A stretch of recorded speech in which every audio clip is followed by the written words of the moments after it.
দেউচা পাচামি কয়লা খনি এলাকায় বহিরাগত প্রবেশ করানো যাবে না। এই দাবিতে সিউড়ি রেল স্টেশনে সিলিকোসিস কোঅর্ডিনেশন লোকেদের ঘিরে বিক্ষোভ আদিবাসীদের। সিলিকোসিস কোঅর্ডিনেশন কমিটির পক্ষ থেকে দেউচা পাচামি যাওয়ার কথা ছিল 40 থেকে 50 জন একটা টিমের। আজ সিউড়ি স্টেশনে নামতেই সেই টিমের লোকজনদের ঘিরে বিক্ষোভ দেখাতে শুরু করে কয়লা খনি এলাকার আদিবাসী লোকজন। তাদের অভিযোগ, বহিরাগত লোকজন এখানে আসছে এবং দেউচা পাচামির কয়লা শিল্পকে নষ্ট করার কাজ করছে এবং আদিবাসীদের ভুল বোঝাচ্ছে।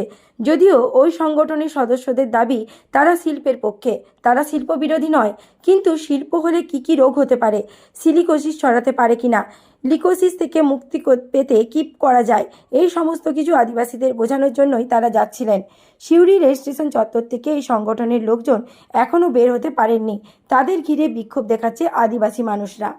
আমরা জানি কলকাতা থেকে কিছু লোক আসছে, তার জন্য আমরা সিউড়ি রেল স্টেশনে আমরা আছি এবং এরা এসে আমাদের গ্রামগঞ্জে গিয়ে কিছু লোককে ভুলভাল বুঝিয়ে যে আপনাদের এই কয়লা খুনি হলে পরে তোমাদেরকে তেড়ে দেবে, আপনাদের কোথায় থাকবে, এইভাবে ভুল বুঝিয়ে মানুষকে ভুল বুঝিয়ে বলছে যে তেড়ে দেবে। এবার আমাদের শিল্প চাই, আমাদের যাতে শিল্প হোক, এইটাই আমরা চাইছি।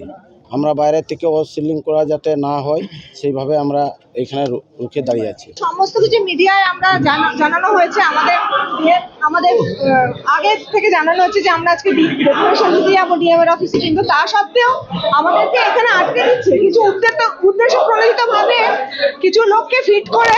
এরা যেটা শোনা যাচ্ছে এই অঞ্চলের লোক, কিন্তু দেউচা পাচামির লোক নয়।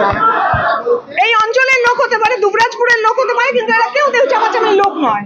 ঠিক আছে, এরা আমাদেরকে আটকে দিচ্ছে এবং প্রশাসন নীরব দর্শকের ভূমিকা পালন করছে। প্রশাসন কিচ্ছু করছে না, উল্টে প্রশাসন আমাদেরকে ভয় দেখাচ্ছে। আপনাদের প্রোটেকশনের জন্য আমরা চাইছি আপনারা ফিরে যান। সাথে ডেপুটেশনের কর্মসূচি ছিল, আর আরেকটা আমরা সব চিঠি দিয়েছি ডিএমকে, অথরিটিকে বলেছি, এবং আমরা ওখানকার লোকাল লোকজনের সাথে কথা বলবো, প্লাস ডিএমকে ডেপুটেশন দেবো। এখানে সব খবর আগে চলে এসছে, একদম প্ল্যান মাফিক স্টেশনে দাঁড় করিয়ে দিয়ে প্রশাসন আমাদেরকে আটকাচ্ছে। পুলিশ কিচ্ছু বলছে না, এত চিঠি দেওয়া সত্ত্বেও এবং অ্যালাউ করা সত্ত্বেও আমাদেরকে এগোতে দিচ্ছে না, এবং পুলিশ প্রশাসন নীরব দর্শক হয়ে এখানে দাঁড়িয়ে রয়েছে।